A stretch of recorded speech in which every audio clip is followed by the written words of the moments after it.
ഞാൻ വന്നിരിക്കുന്നത്. അതിൻ്റെ പേരാണ് റോക്കറ്റ് സ്റ്റൗ. ഇതാണ് ഞാൻ അവതരിപ്പിക്കുന്ന റോക്കറ്റ് സ്റ്റൗ. ഇവിടെയാണ് ഇതിൽ വിറകോ ചിരട്ടയോ നിക്ഷേപിക്കേണ്ടത്. ഇട്ടതിന് ശേഷം ഇവിടെ തീ കൊടുക്കുക, ഇവിടെ പാത്രം വയ്ക്കുക. പാത്രം വെച്ച് പാചകം ചെയ്യാം. ഇതിനോടൊപ്പം തന്നെ ഇതിലൊരു ഓവനും കൂടിയുണ്ട്. ഇതാണ് ഓവൻ. അടുക്കളയിൽ പുകയുടെ പ്രശ്നം മാറാനായിട്ടാണ് ഈ കുഴൽ കൊടുത്തിരിക്കുന്നത്. അത് നമ്മുടെ റൂമിൽ നിന്നൊരു ഹോൾ ഇട്ട് കഴിഞ്ഞാൽ അത് വെളിയിലേക്ക് പോവുകയും ചെയ്തോളൂ. വളരെ ചെറിയ ചിലവിൽ നമ്മുടെ വീട്ടിലുണ്ടാവുന്ന മാലിന്യങ്ങൾ, അതായത് ചിരട്ട, വിറക് കഷ്ണം മാത്രം ഉപയോഗിച്ച് ചെയ്യുന്ന ഒരു ഉൽപ്പന്നമാണിത്. ഈ സ്റ്റൗവിൻ്റെ തന്നെ 4 മോഡലുകൾ ഇപ്പോൾ അവതരിപ്പിച്ചിട്ടുണ്ട്. അതിൻ്റെ പ്രീമിയം മോഡലാണ് ഇത്.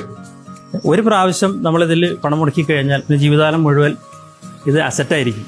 പിന്നെ യാതൊരു കംപ്ലൈൻറ്റുകളോ ഒന്നും വരില്ല. കാരണം അത്ര ഹെവി ആയിട്ടുള്ള മെറ്റീരിയൽസും മറ്റതൊക്കെ ഉപയോഗിച്ചുകൊണ്ടാണ് നമ്മളിത് പൂർത്തീകരിച്ചിരിക്കുന്നത്. ഇത് നമ്മൾ കത്തിക്കാനായിട്ട് പോവുകയാണ്. റോക്കറ്റ് സ്റ്റൗ നോക്കൂ. ഇതിൽ ഏകദേശം 6-7 ചിരട്ടയോ മാത്രമേ ഇട്ടിട്ടുള്ളൂ. ഒരു സാധാരണ ഇതിലുള്ള പാചകത്തിന് ഇത് ആവശ്യമായി വരും. ഇതിൻ്റെ ചൂട് കണ്ട, സാധാരണ അടുപ്പിൽ നിന്ന് വെച്ചാൽ ഈ ലെവലിൽ നോക്കിയാൽ നമുക്ക് ചൂടുണ്ടാവും. പക്ഷേ ഇതിൻ്റെ ഇതേ ഹൈറ്റിൽ പിടിച്ചപ്പോൾ കൈകൊള്ളും. അതാണ് ഇതിൻ്റെ പ്രത്യേകത. പിന്നെ ഇതിന് മെയിൻ്റനൻസ് എന്ന് പറയുന്നത് തീരെ ഇല്ലാത്തൊരു പ്രോഡക്റ്റാണ്. ആകെ നമ്മൾ പാചകം ചെയ്യുക, ആ കരി എടുത്ത് കളയുക, അത് കഴിഞ്ഞ് പിന്നെ വേറെ ഒന്നുമില്ല. ഇതിന് കേട് വരാനായിട്ടൊരു സാധനമില്ല. വളരെ കട്ടി കൂടിയ മെറ്റീരിയൽസൊക്കെ ഉപയോഗിച്ചിട്ടാണ് നോക്കൂ നമ്മളിത് ശരിയാക്കിയിരിക്കുന്നത്. ഇത് നമ്മളുടെ വേറൊരു മോഡലാണ്. ഇതിനോടൊപ്പം ഇത് പാചകം ചെയ്യാനുള്ള സംവിധാനമാണ്. ഇതിന് ശേഷം നമുക്ക് ഗ്രില്ല് ചെയ്യുന്നത്, ചിക്കൻ അങ്ങനെയുള്ള സാധനങ്ങളൊക്കെ ഗ്രില്ല് ചെയ്യണമെന്നുണ്ടെങ്കിൽ ഇതെടുത്ത് വെക്കുക. ഇത് ഊരിയതിന് ശേഷം ഇതിൻ്റെ മുകളിൽ എടുത്ത് വെക്കുക.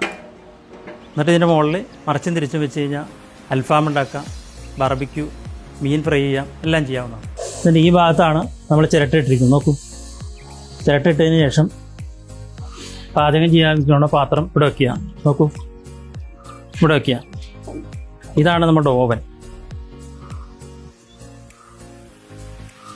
ഓവനിലേക്ക് പാചകം ചെയ്യാൻ പോകുന്ന സാധനം വെക്കാൻ പോകണം. ചിക്കനാണിത്. ഇതിൽ നമുക്ക് മീൻ ഗ്രില്ല് ചെയ്യാം. നോക്കൂ, മസാല വെട്ടിയതിന് ശേഷം ഇതിൻ്റെ മുകളിലേക്ക് ഇടുക. അതിന് ശേഷം പ്രസ് ചെയ്ത്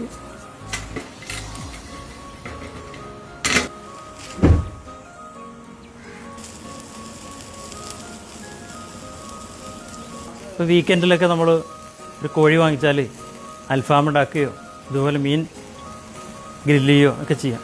നമ്മുടെ ഇഷ്ടാനുസരണം ഇഷ്ടമായ സൈസിൽ. നോക്കൂ എത്ര പെട്ടെന്നാണ് ഗ്രില്ലിങ് നടന്നതെന്ന് നോക്കൂ.